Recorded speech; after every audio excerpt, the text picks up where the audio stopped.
Hey everyone, it's Brian here from Massey's Main Entertainment. Dreary day here in northern Maine. It's cold and ridiculous, and with the time change, it gets dark here now at like 4 o'clock. So it's not fun. But anyway, to occupy the time, we love doing these videos, and the guys are joining me again. Doc, welcome back here, buddy. Appreciate it. You got it, buddy. And Randy, I hope everything's treating you well out there. And Rich, thank you for joining me again, my man. Appreciate it. Okay, so we're we've been plugging along with our regular series of 1965 through 79 for top 5 movies of the year, but indispertently we've been doing these top 10 director series where we actually rank the top 10 movies for each particular director. Done Tarantino, which was real fun, and then we did Spielberg, and I think the last one we did was Martin Scorsese, which was obviously a fan favorite. And we really had a good time with it. This week, we decided that we wanted to do the Coen Brothers. Two brothers that have obviously collaborated over the years and have kind of fine-tuned their craft, going from relative obscurity in Hollywood to being like guys that are well respected in their craft and have output some of my favorite movies of all time. So I'm really looking forward to doing this one, guys. What did you think of the Coen Brothers? Good journey for you? Great journey. I mean, I love pretty much their whole filmography. There's a couple of clunkers like most people have, but for the most part, it's solid as a rock. I mean, these are two intellectuals outside the Hollywood mainstream, and they've made quite a career for themselves over the last, 30 years or so? Yeah. Unbelievable. It's incredible.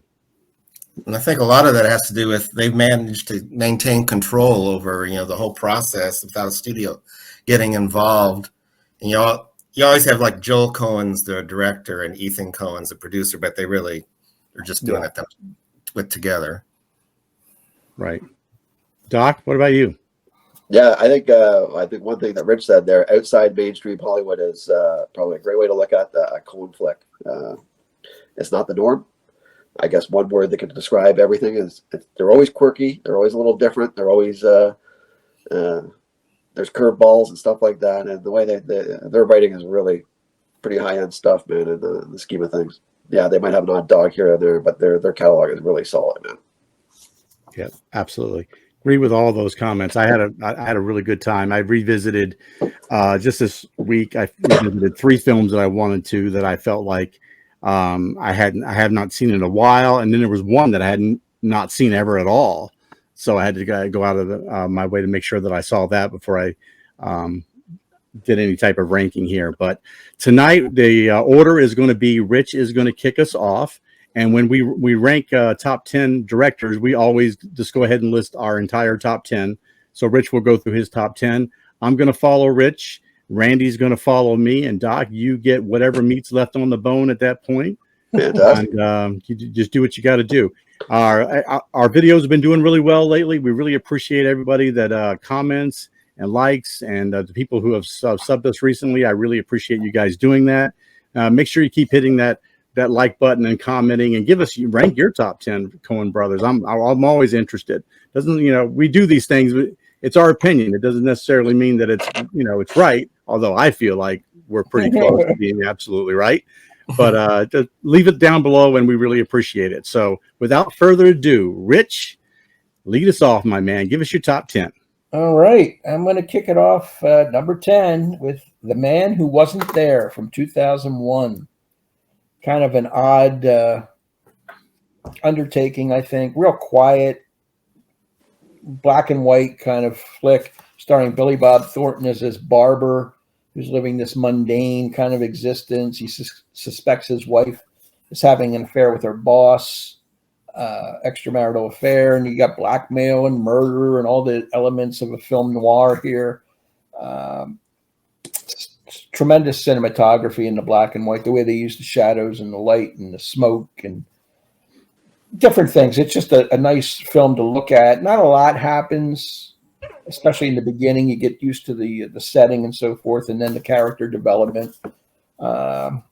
It borrows from those 1940s pictures like Double Indemnity and The Postman Rings Twice and Mildred Pierce, highly influenced by a writer that they like, James M. Cain. who wrote many of those films or screenplays. But I enjoyed Frances McDormand, James Gandolfini's in here, Richard Jenkins, a nice supporting actor, and Scarlett Johansson is the young nubile girl in here. That's good cast. Not their greatest film, but one I wanted to include, and it fit in here easily at number 10. Number 9 is True Grit, the remake of the 1969 classic starring John Wayne. This time around, it's Jeff Bridges as Rooster Cogburn, a young Haley Steinfeld as Maddie Ross, the young girl whose father has been killed, and she hires Rooster to go out, or Bridges in this case, to get out and hunt down and find the man who killed her father. You got Matt Damon along for the ride, Josh Brolin rather, Barry Pepper. They're all in this cast. I think it's one of their most accessible films. It's got the quirkiness in it too, but it's a Western, of course. They like some Westerns. Great script, brilliant cinematography. Again, that you can find that all throughout their filmography. I like the debut performance by Haley Steinfeld here. She's really effective, much better than Kim Darby in the original. Although I do favor the original because Duke's in it, and but this is still a good film, and I'm glad they remade it. It's my number 9. Number 8. This is an odd film for me because I don't really like these kind of films normally, but I'm going to go with Barton Fink, 1991, starring John Turturro, a writer who's done one play in New York City, and he goes to Hollywood to try and make it big out there as a movie screenwriter. It's kind of surrealistic, a lot of symbolism in this film, borderline pretentious for me. That's why I said I'm normally not drawn to these films, but it is very well done. John Goodman, an over-the-top performance towards the end of the picture. Roger Deakins, the cinematographer. This is his first collaboration with the Coen Brothers out of 12. That's like their regular guy now. He's done 12 of their films, and this is the first time out. Great visuals with the wallpaper and the fire in the hallway, and Goodman bringing that heat, that bizarre kind of hellish devil may care attitude to the proceedings. It's open to a lot of interpretation, I think, but I really like the film. Goodman's in it. Judy Davis, a great actress, is in here. John Polito is one of the regulars. Tony Shalhoub. So the usual suspects, so to speak, of some of their fill-in roles. An effective movie, but one I don't really go back too much, but I think it's worthy of being in the top 10. My number 7 is Raising Arizona. I couldn't help but put this in. It's got 2 great lead performances, I think. Nick Cage, who I really come down hard on as an actor, he's very effective here as the ex-con goofball. Holly Hunter as the cop, and schoolball comedy, offbeat characters, hilarious dialogue. You know what you get here. It may be their funniest film in a lot of ways.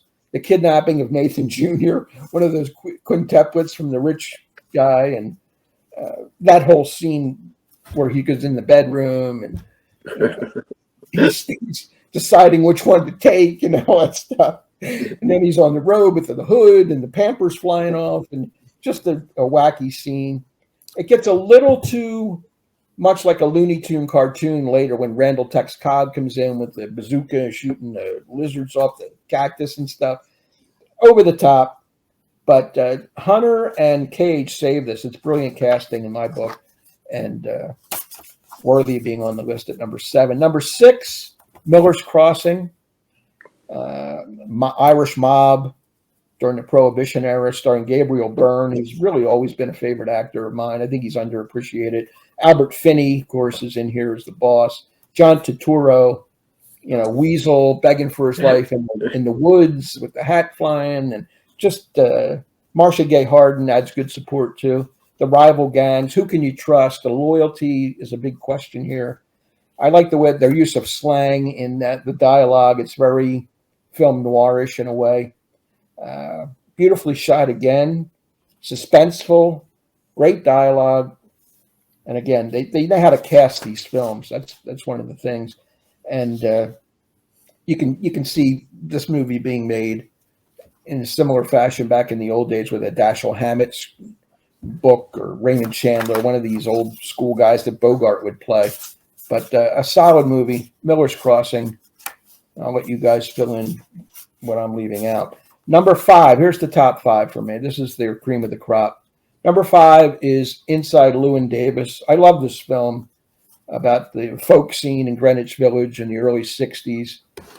Slice of life. This is a guy who's just, I don't know, he just can't get ahead. He's sleeping on people's different couches every night, bumming cigarettes. He's just, he's not successful, yet he has some ability. I think he's finding out when it all comes down to it that he's not really going to make it, and he's going to have to look for another profession. He's kind of joyless and miserable, downbeat, irresponsible. Everything he touches turns to crap, whether it be people, cats, situations. I mean, it's just, he's not real ambitious enough to be successful, and he finds one roadblock after another. All this stuff is his own doing. I think he's resigned to his fate at the end, where he's got to make a decision on where to go from here. I love the performances here by Carey Mulligan and even Justin Timberlake as some of the folk singers that he's friends with.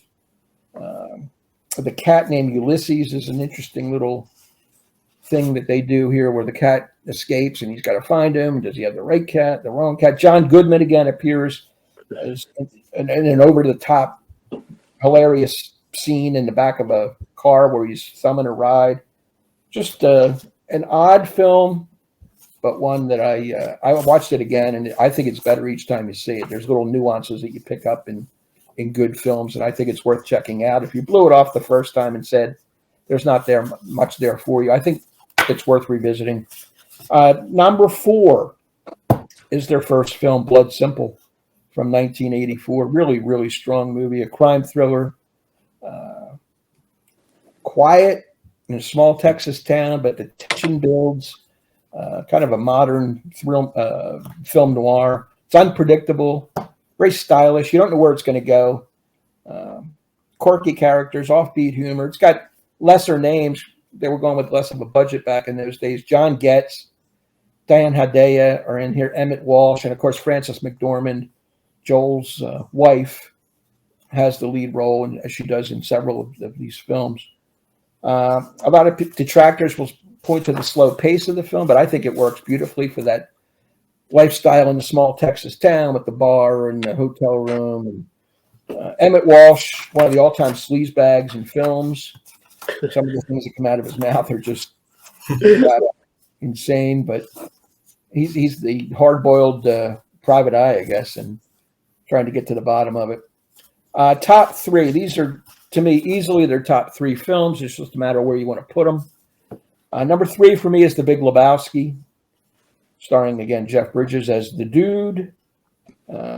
Somebody is pissed on his rug in the beginning. It sets off a whole journey of, really tied the room together. And he's going after the other Jeffrey Lebowski, or the Big Lebowski in this case, played by David Huddleston. Just one great scene after the next here again, with John Goodman and Steve Buscemi as his bowling buddies. Julianne Moore is this artsy-fartsy kind of sexual, I don't know what you would call a surrogate or whatever. I don't know. She's got her own need for getting involved with Lebowski. You got Ben Gazzara as the pornographer, who's excellent. Philip Seymour Hoffman as the assistant to the Big Lebowski, Brant. John Turturro as Jesus, one of the opponents in the bowling tournament. He's got some moves himself. Sam Elliott is sort of the conscience of the film in a way. You got the nihilists, those guys that come in. Are they for real? Or are they they hired guns? Or what is their purpose in the film? I love Goodman in this film. It's one of his best. He steals every scene he's in as that Vietnam vet. Everything he turns into a Nam thing. And the scene on the edge of the cliff with the remains of another character, and in the coffee can. I love it. That's just insane. Yeah. Classic. So, there's so much here. Jeff Bridges carries the movie. There's an iron lung scene with the guy. The In-N-Out burger scene. I mean, there's just so many different cool things that they've woven together to create this comic masterpiece. So that's my number 3. Number 2, this was the toughest call between 2 and 1 because they're both 10 out of 10s for me. But I put Fargo at number 2. And again, a dark comedy with the crime thriller element. These inept criminals bungle a kidnap and ransom assignment. And it goes from there with Frances McDormand as the pregnant sheriff. William Macy as the car salesman who's desperate for quick money. He's in over his head. And Steve Buscemi and Peter Stormare as the kidnappers are first rate. I mean, you can't get a better pair than that. If you like plot twists and backstabbing and eccentric characters and brilliant storytelling and memorable quotes, standout performances, this is just an all-timer. It spawned 4 seasons, I believe, on FX as a Fargo series. And each one of those is very well done. They're worth checking out if you haven't seen them yet. They're all good. The one with Billy Bob Thornton happens to be my favorite. Yeah. But they're all worth checking out. A-plus performances right down the line from McDormand, Macy, and Buscemi. The wood chipper gives whole new meaning to, what it is. You betcha, it's said about 5,000 times. Smoke a peace pipe. I love that scene with the the Native American mechanic who gets double-crossed in a way, and he beats the shit out of Buscemi. Right. Yeah. Smoke a peace pipe, and he gets it worse, Mm-hmm. The whole Jose Feliciano scene in the nightclub. I love that stuff, too. Just great stuff all the way through. My number 1 is, I guess you guessed, No Country for Old Men. Perfect film for me. Just everything about it. The cinematography again in the hunting scene and the where the shootout occurs is fantastic with the abandoned cars and the dead bodies and the coat, the drugs rather, and then the money. It's all set up very well. Tommy Lee Jones here, excellent as the local sheriff. Josh Brolin is the guy who finds the money, tries to take off with it, and Javier Bardem rather as the villain. Anton Chigurh, he is just frightening just to look at, and then he has that cowl thing that he shoots people in the head with, and just amazing stuff. Woody Harrelson is the bounty hunter's effective as well. You've never seen anything like Bardem. The fact that they don't use a gun and he uses that cowl thing to shoot him in the head, that's a cool addition, and it can do some damage. What else here? The Mexican cartel gets involved, and the hired killers, the bounty hunter, the sheriff. The pacing is excellent. There's no soundtrack in this movie. The landscape is breathtaking all the way through. It's to me, it's a flawless film, and there's subtle humor throughout it. When you've seen it repeatedly, Tommy Lee Jones has some great lines in here that are just so coolly delivered.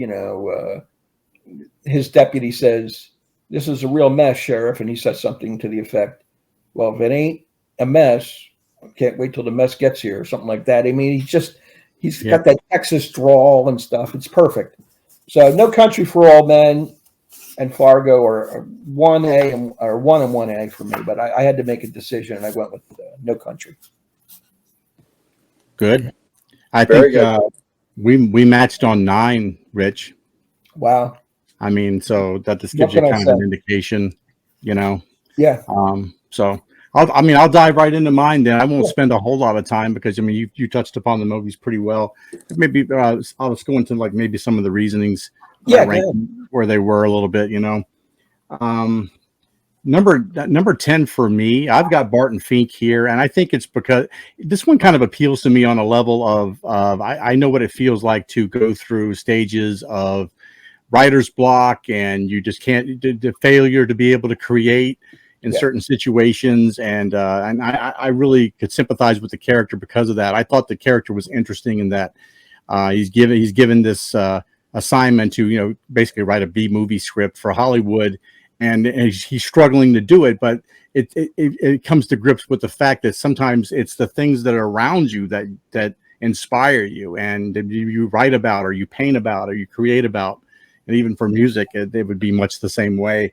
That's what kind of appealed to me about Barton Fink here. I was one of the ones that I rewatched again, and I agree with you. I thought Goodman's performance was great, and of course, yeah, Turturro's got this odd look about him that kind of fits with the writer type of look that they were kind of aiming for. I thought it was fantastic.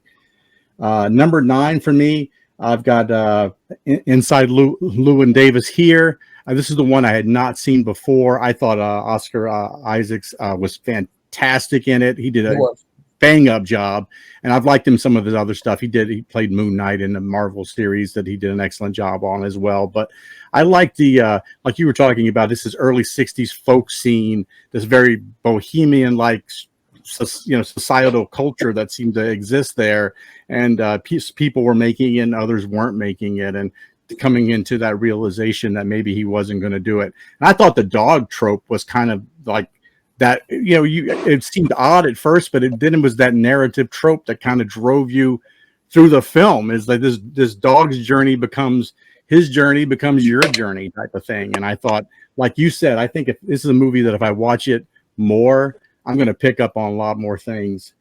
So I wanted to include it in the top 10 for sure. Number 8, I've got Blood Simple here.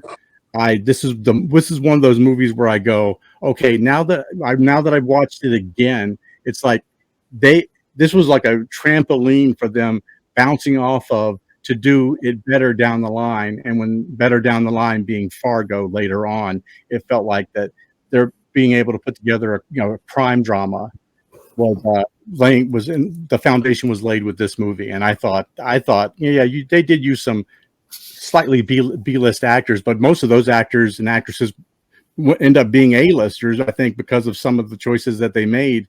And maybe this movie could have been a part of it for Frances. Frances just, you could see very early on between this movie and maybe Mississippi Burning, you could see early on that she had the makings of being a true superstar as she moved forward. So Blood Simple is definitely right here at number 8. Number 7, I got Miller's Crossing. Like you, Rich, I love Gabriel Byrne in this, and sniveling little John Turturro, being granted amnesty basically the first time he drags him out to the woods and begging and pleading for his life, only to try to stab him in the back later on. I think just a great movie all the way through. I think this is probably, of outside the top 5, this one's still one that I probably have seen at least 10 times. Wow. And it doesn't get old. It's just an easy one to watch for them and to enjoy. I think this is where we may have just flipped these two here, but then at number 6, I've got Raising Arizona here. I got it just a little bit higher than you did. I know the hate on Nicolas Cage, but it's like this is one of those roles where you can kind of tolerate him a little bit because of the quirkiness seems to work for the film as H.I., the bumbling, snumbling criminal who gets involved with the actual police lady who's arrested him several times.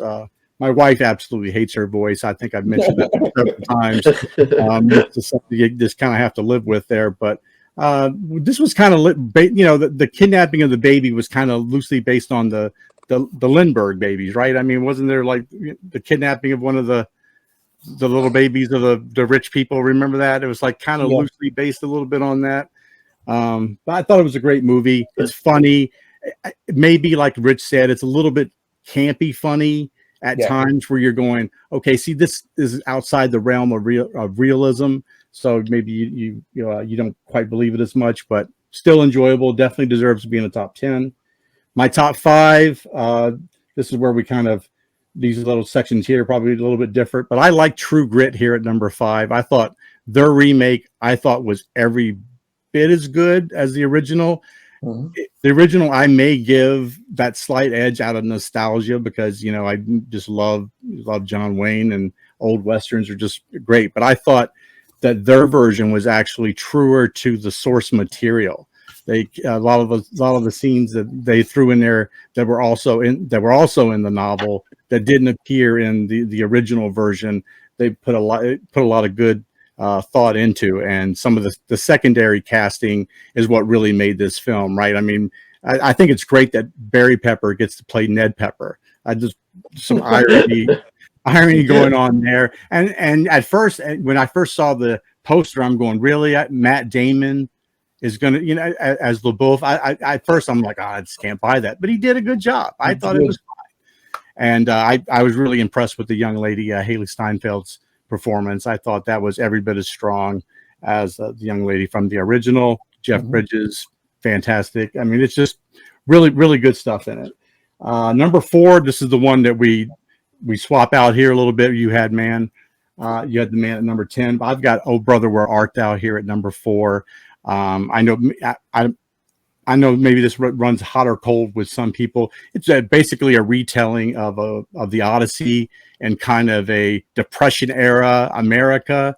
Obviously, George Clooney's character is Ulysses and the journeys that he goes on, trying to convince his buddies that busted out of jail with him that there's treasure at this location, and they got to get there before the valley's flooded and all this other stuff. So they go on this journey, and they have the sirens in there, just like in the Iliad, and also they got John Goodman, one-eyed Cyclops, that type of thing. It's got all of those types of things.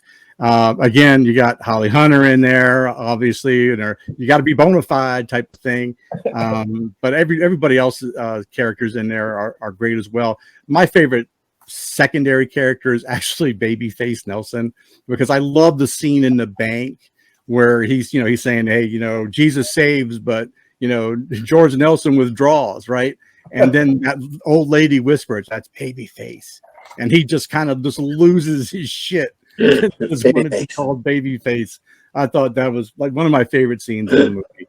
I love the cinematography is great because they use those sepia tones where they kind of layered that so it made you feel like you were kind of in the Dust Bowl, that type of thing, and it was destitute and people were struggling. It just gave you that extra feel for the movie.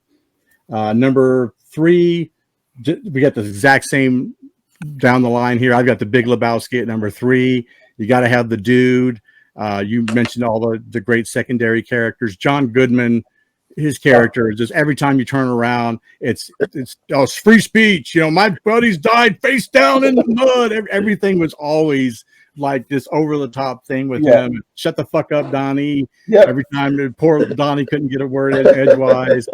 There was a paper wrote about the different types of philosophy that are actually outlined in the Big Lebowski. Some guy broke it down like the dude is existentialism, and then of course there's a nihilist, and had all sorts of things broken down. But I'm like, that's cute for a college paper, but just sit back and enjoy the ride on the movie. It's really entertaining. It's funny from beginning to end. Love it. Like you said here, number 2 and number 1, basically a coin flip. I maybe decided, yesterday who was going to be 1 and 2. Fargo's number 2 for me as well. I remember 1996. I think it was 96 came out, right? If I'm not mistaken. Yeah. I remember watching it and thinking, wow, this immediately you just knew it was going to be a masterpiece.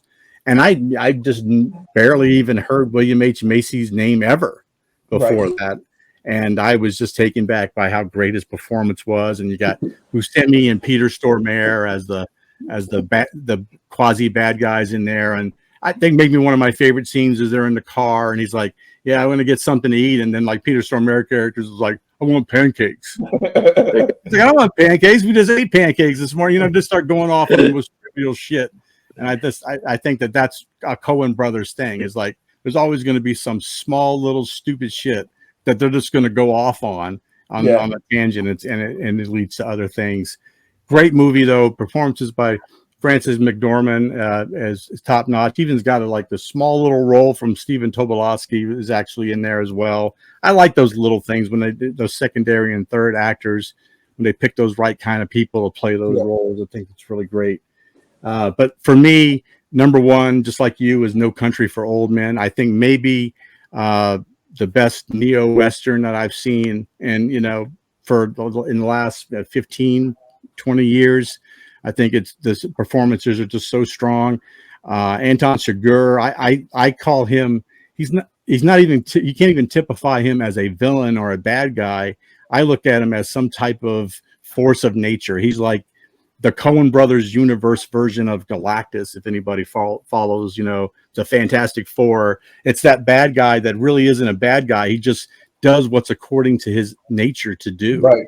And the people who run across his path, it's almost it really is a coin flip on how he treats you as an individual, whether you piss him off, he kills you outright, or whether he feels like there's something there that's redeeming, where he gives you the coin flip chance, or he just disregards you altogether because you're just not in his way. But his character is just so interesting. Bardem just took every little nuance of that character and made it into something great, from the haircut to the way he walked, the way he talked, and the pitch and the cadence and everything. Just bang up job. Roland's great in it. Harrelson's great in it. Just a movie that you've got to see. And you mentioned Tommy Lee Jones. My favorite role by Tommy Lee Jones is in this movie. I just thought some of the stuff that he talked about with his father, and how he had dreams of his father, and you just knew this was a man that was ready to get out of the game, and that he's past his prime. The moment that he decided not to open up the hotel door, you knew then that he was done as a police officer. So I thought it was a great movie. It had to be my number one. So very nice. What about you, Randy? Right, I'm going to be a little bit different, I think, than so far that we've heard. My number 10 is True Grit. I don't know if we really needed another remake of this movie, but they did a wonderful job. Matt Damon may have been a little bit of an upgrade on Glenn Campbell. But in other words, I still kind of prefer the original, although this was great. They did add some scenes more from the book, but if they would have, I think if they would have changed it a little bit more, I would have liked it even more, but than the original. But it would have, and it's beautifully shot. Like I said, the Coens could make it showed that the Coens could make a straight genre film. It really kind of without the quirkiness in some of their other movies, but it does have this great dialogue. Like Haley Steinfeld's bartering with the local horse trader was just amazing. And she actually fit the character more than Kim Darby, in that she was closer to that age. I think Kim Darby was like 20 and Haley Steinfeld was like 13 or 14 or something like that when she did this. But she was amazing. And you can see if the Coen Brothers did a Western so well, I could just see if they did a horror film, that'd be like the best horror film ever. Oh, yeah, absolutely. But True Grit was 10. And my number 9, I think, is the same as Brian's. I got Inside Llewyn Davis here. It has some of the best filmed music sequences, I think. Yeah. And a lot of that has to do with, a lot of it was filmed live. They had to find an actor who could play and sing, and they found a great one in Oscar Isaac. We get a peek at the folk scene right before Dylan arrived, which was kind of a neat time period. And you do kind of root for the protagonist to find some success, but you also kind of root for him to become less of an asshole too. Well put. Many times I think he might have had success if he just didn't sabotage it. He just seemed kind of aimless sometimes. And I love the scene where he and Justin Timberlake, and I can't remember the other actor's name, are doing the recording. And it's kind of a funny song, "Hey, Mr. Kennedy," or something like that. I can't remember what it is. And the other guy's just throwing in. That was Adam Driver, by the way. Okay. Wow. Adam Driver. And then, of course, great scenes with the cat and John Goodman as an even bigger jerk in the character. It's a fantastic look at the time period, like I said, before Dylan. And at the end, you kind of see someone who looks like Dylan's getting ready to play up there. Yeah, that was cool. Yeah. Great movie. I like all these movies in my top 10. My number 8, I have Barton Fink here. This is called probably the Coens at their quirkiest, when their quirkyism is at its zenith. It's kind of a comic nightmare. You already mentioned that, he's a writer, goes to write for Hollywood films. He's put up in the Hotel Earl, which is the strangest hotel ever. You have these scenes of down the hallway because they have free shoe shines there. So everybody's got their shoes out outside the door. You have the clerk bellhop that comes up from a trap door underneath at the reception desk. He goes to his room. It's got this lumpy bed. It's like you said, the wallpaper's peeling, and then you actually do see it peeling in one of the scenes. And you can hear through the walls. He complains about John Goodman and later befriends him. But all this stuff, contributes to his writer's block, because he's supposed to write the script for a wrestling picture with Wallace Beery. Well, I actually looked up, and Wallace Beery actually only made one wrestling picture, so it's not something he did all the time. So the Coen Brothers kind of fudged that a little bit. But I love movies that look at old Hollywood, and I've got to get a shout out to Michael Lerner as the studio head, Jack Lipnick. He's one of the most memorable Coen characters, or he's a studio boss that's over the top. Give me that Barton Fink feel and all that he's always talking about, like he even knows what that is. And also has the great scene that's foreshadowed by a picture that's pretty cool. Yep, that's right. All right, number 7. This is where I have Blood Simple, what some would call a neo-noir. It's got this deliberate pace along with the action and the dialogue, but it kind of belies the violence that kind of pops up here and there.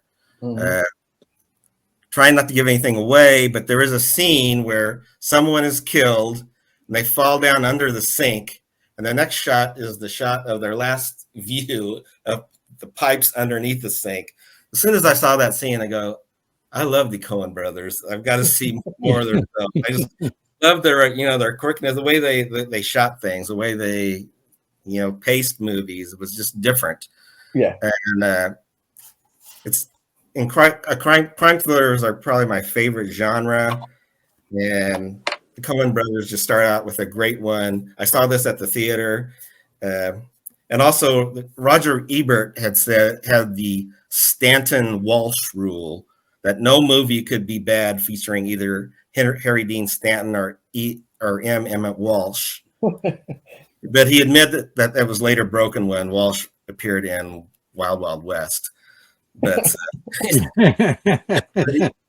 he's great in this movie. This is what really got me hooked on the Coen Brothers. I couldn't wait to see their next movie after I saw that one. All right, my number 6 is Raising Arizona. It has this quirky sense of humor that's really kind of my type of humor. And if the Coen Brothers can get a great performance out of Nicolas Cage, then they've got to be amazing. And I do think it's one of the funniest movies I've ever seen, even though it doesn't all hold up together. But there's so many great scenes that just give me a chuckle just for how they were staged. Like the kidnapping where you see the lady's head just start to come up the stairs, where he finally gets one of the babies that have crawled into the hall. Or when he's underneath the car and Randall Tex Cobb's going to pull him out, and you get the shot of his face as he's clawing on the ground, trying to save himself. But and John Goodman, you got him pulling his buddy out of the mud with his feet when they were escaping jail. They're hanging out their house. They're smoking cigarettes and eating cereal there, and there's just a lot of things that just how it staged is just funny.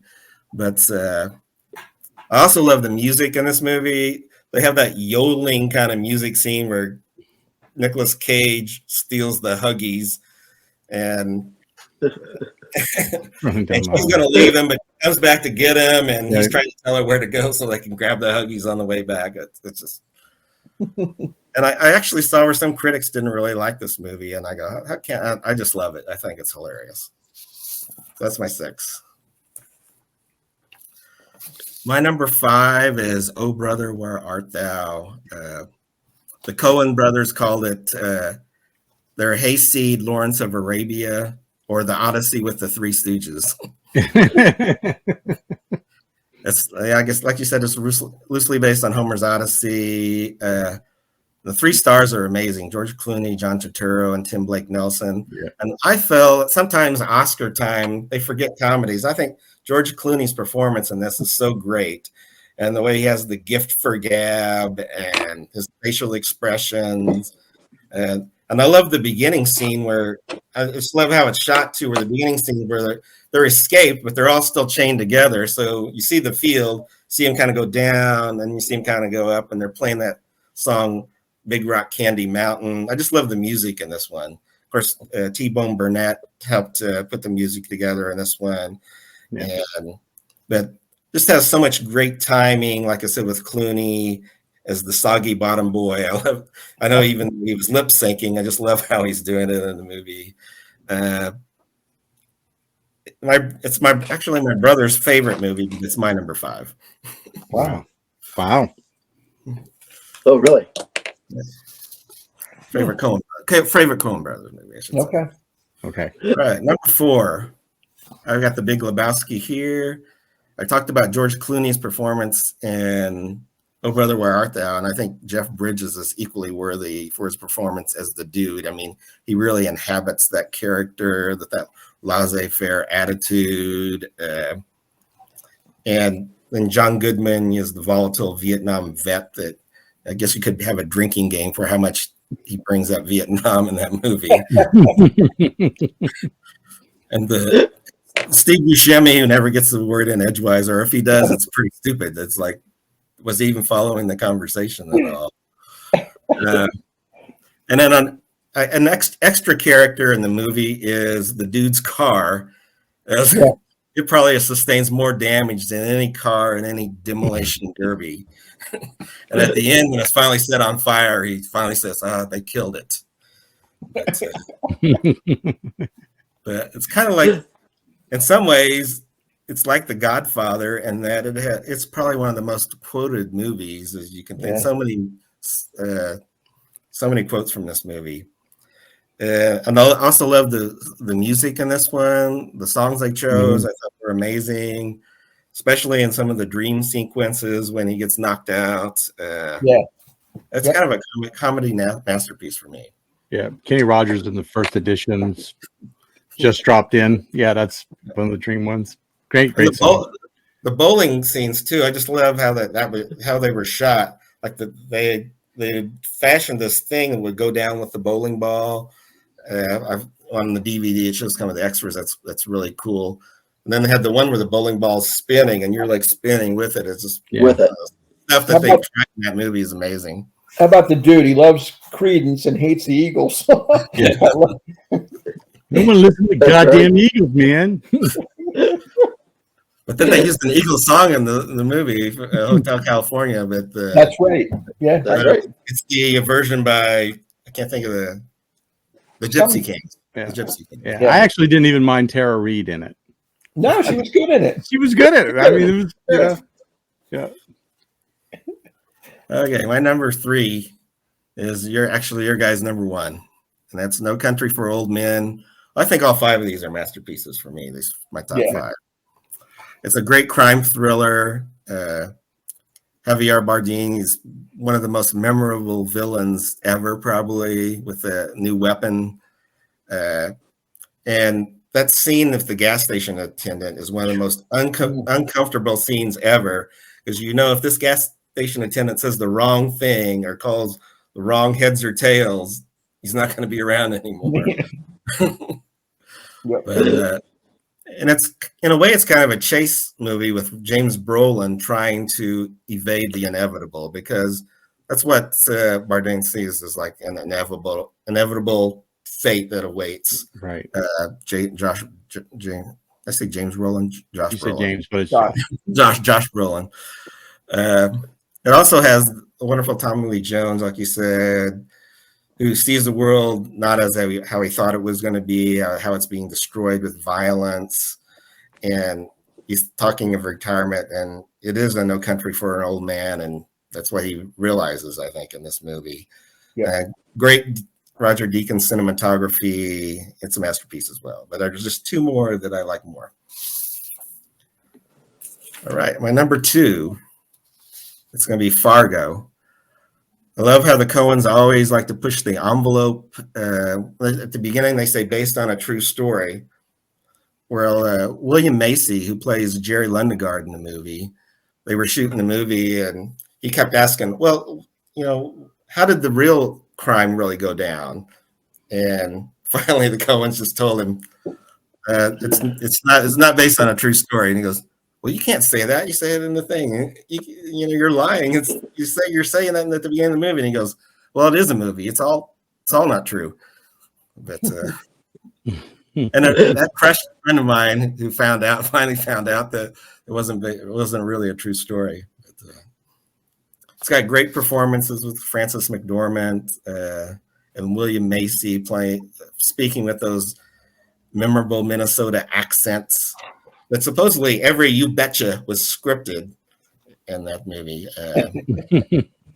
And then criminals, Steve Buscemi and Peter Stormare. It seemed like a mismatched duo, but they do bring on the action. It's got a wonderful sense of place, barren, cold, gray in the winter. The Coen Brothers called Minnesota Siberia with family restaurants. William Macy is great as the man out of his element. Frances McDormand as the chipper but sly Marge Gunderson. Just wonderful characters in this. And then he has kind of a great ending that's a little bit like Tommy Lee Jones, where Marge is wondering how crazy this world is with violence and everything. Yep. And this will be a surprise what my number 1 is. It's Miller's Crossing. I think Miller's Crossing is a perfect movie.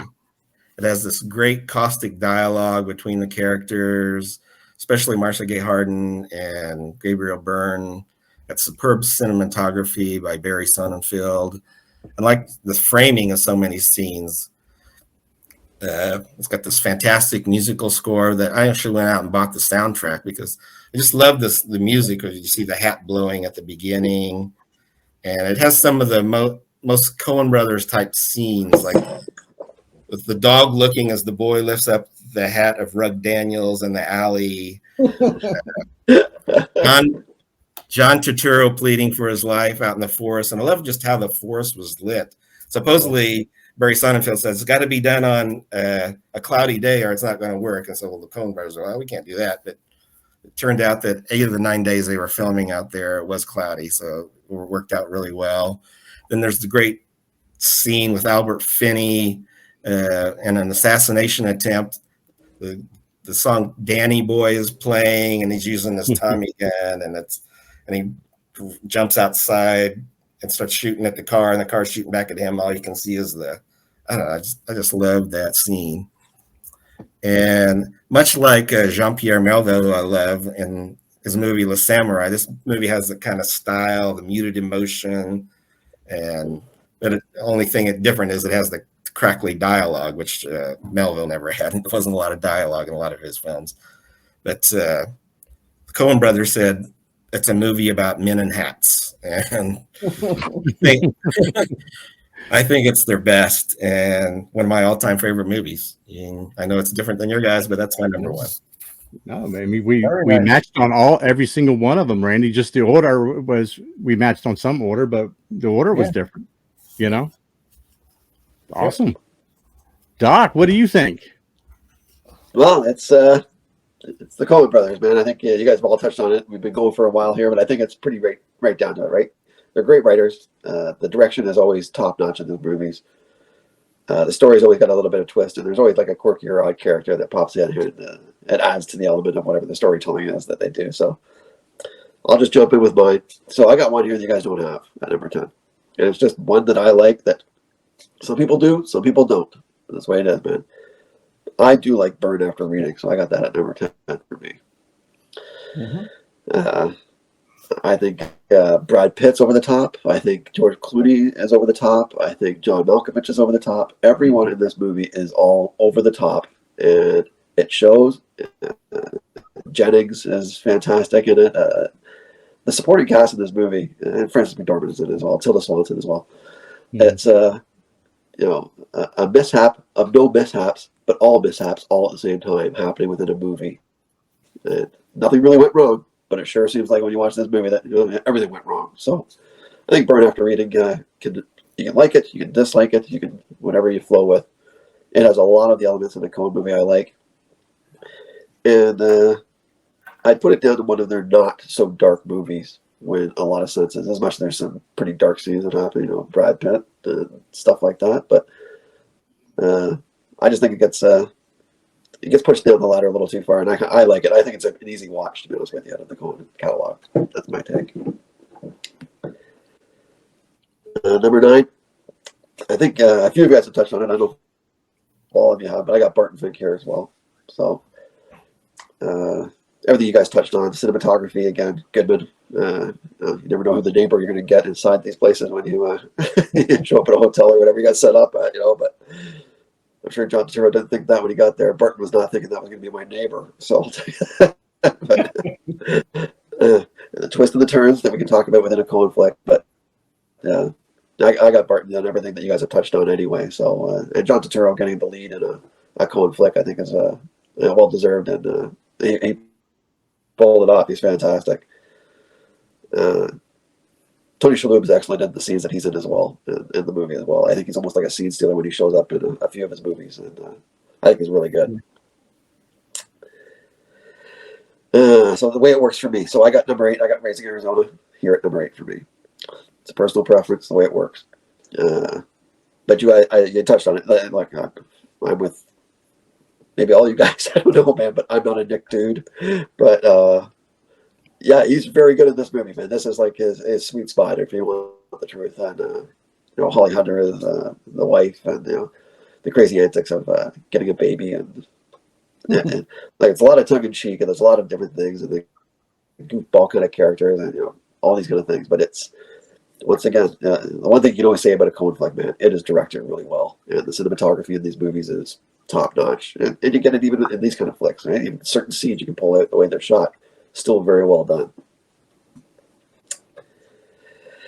So that's my 10, 9, 8, 7. So where was I? I got The Man Who Wasn't There at number 7 for me. Wow. Ooh. Yeah. I like this movie a lot too, Rich. So I like it for a lot of the elements you touched on. This is a pace movie. This is you got to be in the mood to watch this movie, man. That's what I would say. Like I said, Burn After Reading is probably a little easier to watch in a lot of senses. This is, you got to sit down and concentrate and watch this movie. And Billy Bob Thornton is great, but the secondary characters that they have and the secondary actors that they have in this movie, again, Tony Shalhoub shows up again as the lawyer, and James Gandolfini, the wife, and who's cheating, and different storylines. He's just a barber that he thought he was going to hit the jackpot. Polito again, he shows up in a few of his movies, and he's fantastic, and he makes his appearance to it. A great character, man, and they always have these little twists and turns, even with inside their little characters. They might be there for just a couple of scenes, but even those characters have twists and turns. Even with, he almost thinks he's making a pass at him when he thinks he's going to hand over the 10 grand or whatever like that to get going on the deal. So, just great little things that they throw into their movies, the little twists and turns. So I got The Man Who Wasn't There at number, where I'm at there, 6? 7. 7. So my number 6 is Old Brother Where Art Thou here for me. I love all these movies, so it doesn't matter how I do this in a lot of senses to me. But everything you touched on, and Clooney's in Burn After. He's in a few, obviously, but yeah, he doesn't get enough love either, I don't think, man. George Clooney is really good at some of his character acting. Again, I like him more as I go along, watching him and stuff like that. So Clooney's really good in this movie, and the jailbreak, and thinking they're gonna find the treasure at the end of the rainbow kind of thing, and a lot of different adventures along the way, shall we say? But Randy, you touched on the great soundtrack inside the flick, yeah. And I think there was something about CGI in this movie. I can't recall what it is, but something about the color of the movie or something like that. There was like the first movie without any CGI, but like the sepia tones inside the movie was the first thing. Like that, the way it was done. So something along that. But Looks awesome. It's fantastic. It's really freaking funny, man. There's some great scenes that are just hilarious in this flick. So that's where I got. Oh, brother, we're out now. Coming in right behind, man. I got Blood Simple here for me. Almost everything you guys talked on here, Francis McDormand. Yeah, Brian, you touched on this is the beginning of going to be an awesome career, and Walsh is over the top and just fantastic. And you don't want to get into too much storytelling and giving things away, but Blood Simple is the crime thriller with you think you got something or whatever. And there's a side turn, and there's twisted turns in a lot of these movies that we touch on, and this is a great example over there. And it's not perfect in a lot of senses, but I think that's why I like it in some senses, even a little higher on my list for that. That it's not like a polished kind of thing. You can tell by the writing. You can tell by the way it's directed. Blood Simple's right there, man.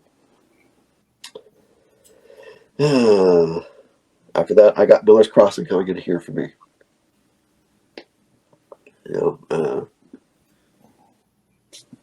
It's fantastic. You can see why you have it so high, Randy. It's a lot of senses. It's maybe their best directed movie.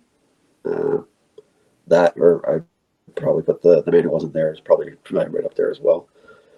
But yeah, Gabriel Byrne's fantastic, and Albert Finney with a Tommy gun. This is pretty good, man. And it's pretty good to me. You get a lot of scenes like that. It's really, it's the gangster flick, and it's got a couple of moments in it that are just like, what? Why did you do that, man? Or the kind of thing like that. But it's all driven by the characters, and sometimes the brilliance of the characters, or sometimes the density of the characters drives why the hell did they do these things. So it's just the way it is, and I think that's fantastic. And it's all in the script, right? It's all in the writing on how this gets there. So Miller's for me. Where's that leave me at now, guys? What am I at there? 3. I got Lebowski here, man. 3 for me. Everything you touched on, man. The dude's the dude. The bowling, Totoro, Goodman, the crazy antics, and it's a classic comedy, man. That's what it is, and the twists and the turns. Bridges is fantastic in this movie, man. He is the dude. He is the dude. And from the scene that Rich talks on from the beginning, where's the cash? You gotta give me the cash. Let me take another look. I'll see if I can find it again for you. That opening scene where he's shoving his head down the toilet. Right. The guy taking a leak on his carpet. He just wants his carpet cleaned. The wrong Lebowski and everything else that goes with it. How about the marmot thrown in the bathtub? I'll chop your Johnson off, or whatever that was. Hilarious. Yeah. Freaking hilarious, man. Freaking hilarious.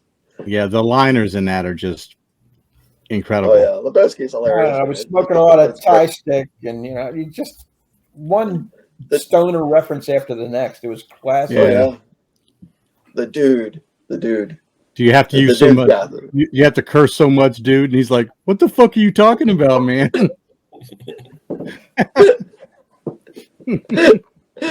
All of the script and the delivery is fantastic, right? That's Bridges, man. That's awesome.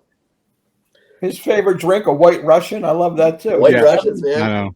Oh, yeah. That would have been the thing watching that thing, and that's back in the time, man. Watching that flick, you'd always have a White Russian or something like that with the boys. Then I guess we're down to the final 2. So, yeah, these are perfect. Yeah, a lot of these are perfect in a lot of senses, depending on the genre and stuff like that. But I got No Country here. Yep. That's my take. Let's have your Barton and Brolin, and you guys touched on Tommy Lee, who's fantastic. Randy, you brought a good point, because I had one of my notes I had down here. It's a real cat and mouse, and that's what I'm thinking. It is this cat and mouse, so trying to catch me and one step ahead and stuff like that with Brolin's character and Javier.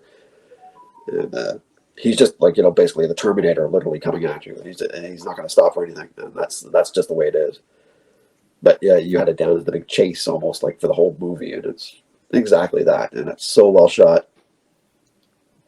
I love the openness of the movie, the way you see it, even when it's like small town openness, or even in the hotel room openness kind of thing. It doesn't matter. But when it gets into those tight scenes, they're very tight, and that's, I think, the way that they show that they show the spectrum on one side, and then when it gets really personal, when there's interactions, it's really tight. So I think really, really well directed, man. And the lighting and everything else that you see in the movies, man. And you see that in a few of them too. But yeah, these guys have it down, man.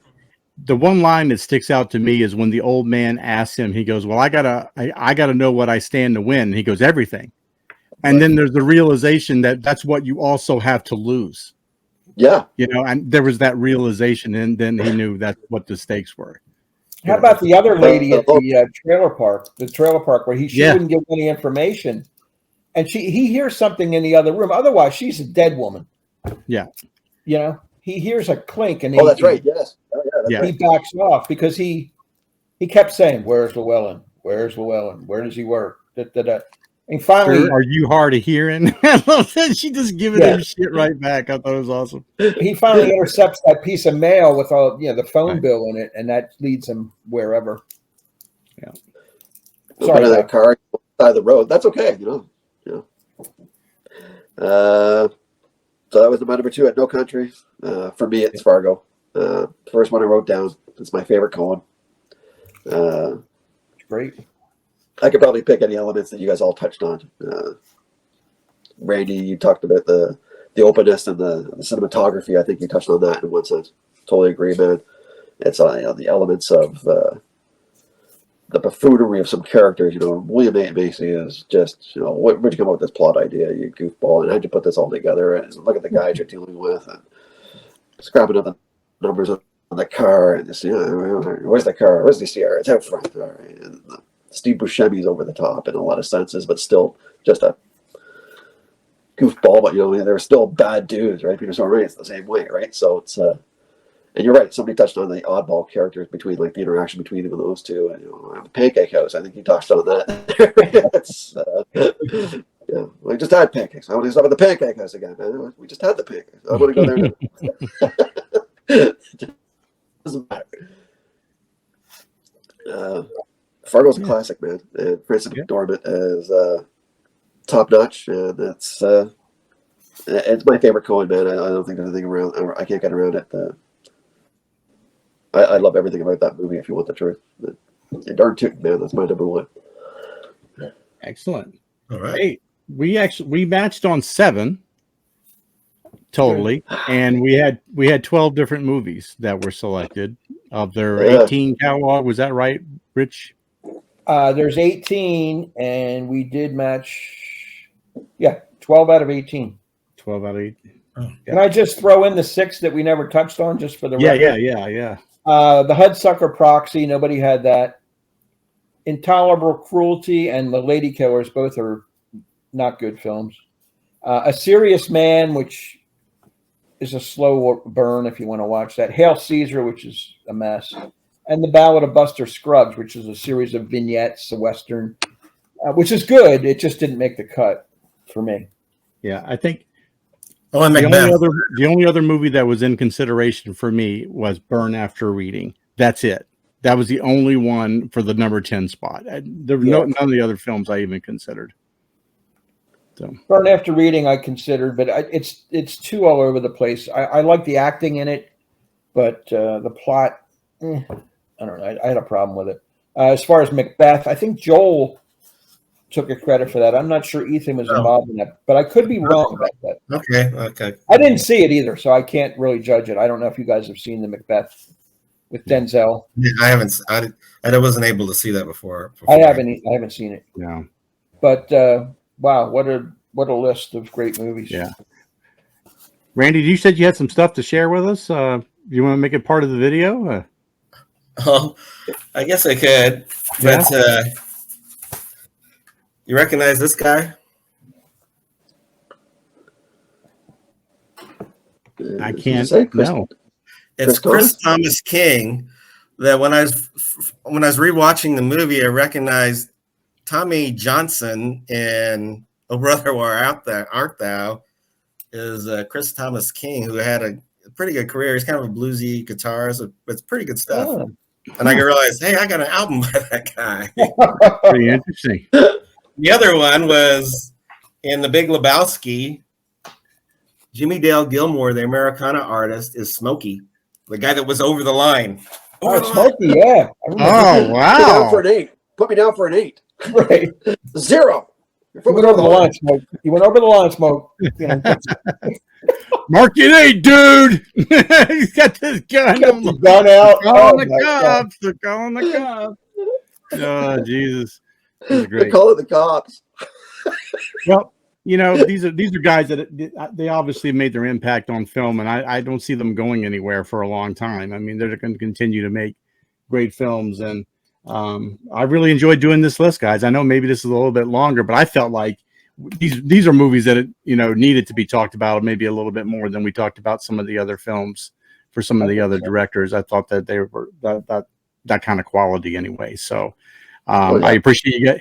I appreciate you guys joining me again. I really do. Everybody, please check out our other series of directors that are top 10 movies that are up on my channel. Also, check out our top 5 movies from 1965 to 79. Please like, sub, and comment as you please down below, especially comments. Love to see what your rankings are. If there's some movies that are outside that we don't mention here in our top 10, put it down and justify why you think it should be there. So until next time, everybody take care out there. All right. Bye-bye. Take care.